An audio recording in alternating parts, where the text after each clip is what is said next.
Okay, so we've all played around with AI that can talk, right? But the real revolution, the next big thing, is AI that can act. So how do we actually go from this kind of brain in a box to an AI agent that can, get stuff done for us in the real world? Well, that's what we're going to break down.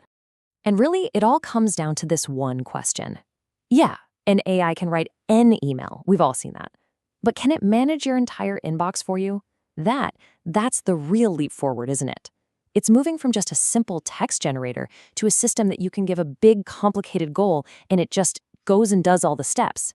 That's the difference between a simple tool and a true agent.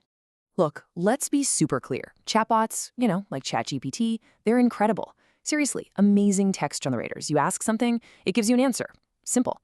But what happens when you ask it to, say, check a database, or send a real email, or book a meeting on your calendar? It just can't. It's totally stuck inside that little chat window. And that is the exact limitation we're here to talk about overcoming. Okay, so before we can give this AI a set of hands to actually do things in the world, we've got to take a quick peek inside its brain. We need to understand just a little bit about how it thinks. And I'm not talking about consciousness or anything like that, but more about the really clever architecture that lets it get so good at language in the first place. Right at the heart of all this is something called a large language model, or what you'll hear called an LLM. I want you to just imagine a model that's been trained on a digital library. I mean, a library bigger than anything that's ever existed in the real world. Now, the key thing here is that it's not just memorizing facts like a database would. No, it's way more sophisticated. It's this incredibly powerful pattern recognition engine, and it's designed to understand the very DNA of human language. What's really fascinating about GPT is that the whole story makes way more sense if you actually read it backwards. Seriously. Let's start with the T. That stands for transformer. This is the core architecture, the secret sauce that lets the AI understand context. It can see how every single word in a sentence relates to every other word, all at once. Then you have P for pre-trained. This means it learned all the patterns of language by reading a truly massive library of text before you ever typed a single word to it. And then finally, we get to the G, generative. It uses all of that training to create brand new original text, literally word by word. And this right here, this is the engine behind everything. I mean it. Whether it's writing a beautiful poem, a college essay, or even generating Python code, it all boils down to one almost shockingly simple task: just predicting the next word. That's it. After seeing billions and billions of examples, the model just becomes an absolute master at guessing the most likely, the most probable word to come next in any given sequence. So you might be wondering, how does an AI actually read the prompts we give it? Well, here's a key detail. It doesn't really see words the way we do. It sees something called tokens. Think of them as little chunks of text. A token could be a whole word or just part of a word, or sometimes even just one character. And this detail is super important because the number of tokens in your prompt affects pretty much everything, from how much a task is going to cost you to how much information the AI can even process at one time. It's basically the fundamental currency of these systems. All right, so we've taken a quick look inside the AI's brain, right? We know it's a super powerful text predictor, but that still leaves us with the big question, the whole reason we're here. How do we get it to stop just predicting text and start taking action? That's the bridge we need to cross, and we're about to do it right now. Okay, so here it is.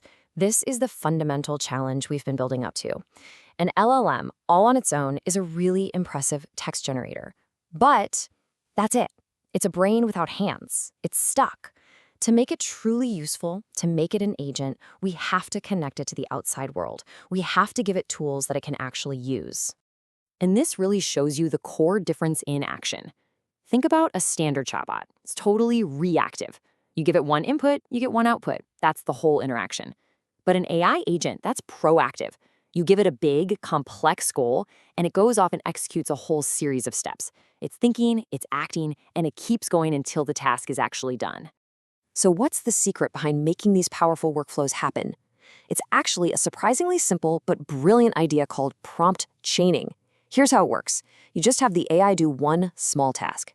Then you take the output from that task and you feed it directly into a new prompt for the next task. It's basically like setting up an assembly line, but instead of car parts, you're moving around AI-driven work. Okay, now I want you to just look at this number for a second. 95%. That is a huge, kind of scary number. And it represents what is probably the single biggest hurdle in making AI truly useful for businesses today. Yeah, that's right. An estimated 95% of all Gen AI projects that companies start, they just stall out. They never actually make it into production. They get stuck in this huge gap between, a cool chatbot demo that looks great and a reliable multi-step agent that actually does the job. And that is exactly why understanding how to build these workflows is so incredibly critical right now. Okay, enough theory. Let's make this super concrete.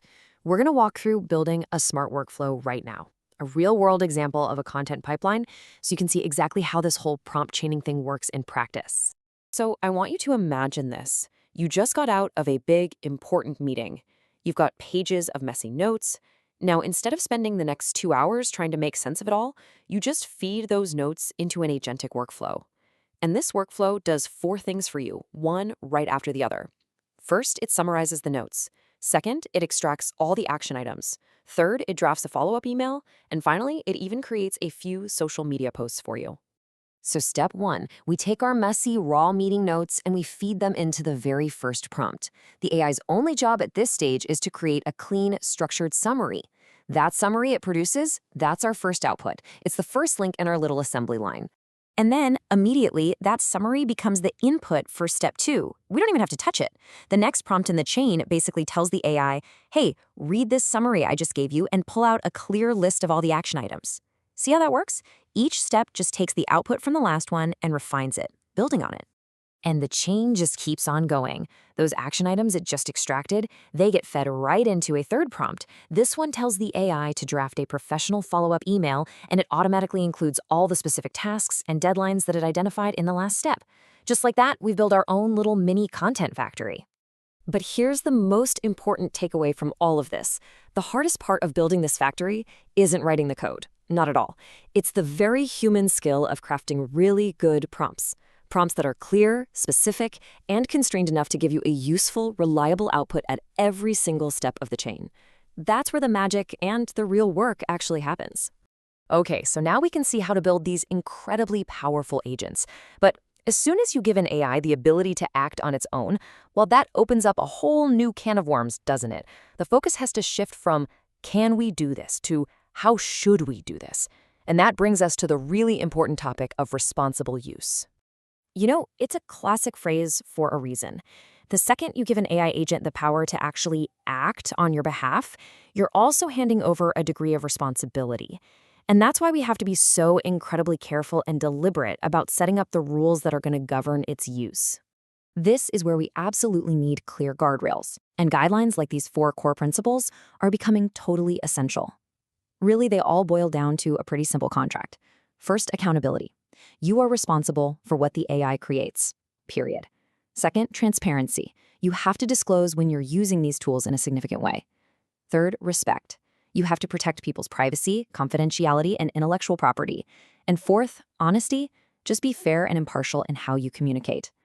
And this right here, this might be the most important rule of all. An AI system is a tool. It is not your co-author. It's not your colleague. Authorship, that implies agency and responsibility. And because of that, it always lies with the human researcher or user. At the end of the day, you are the author. You're accountable.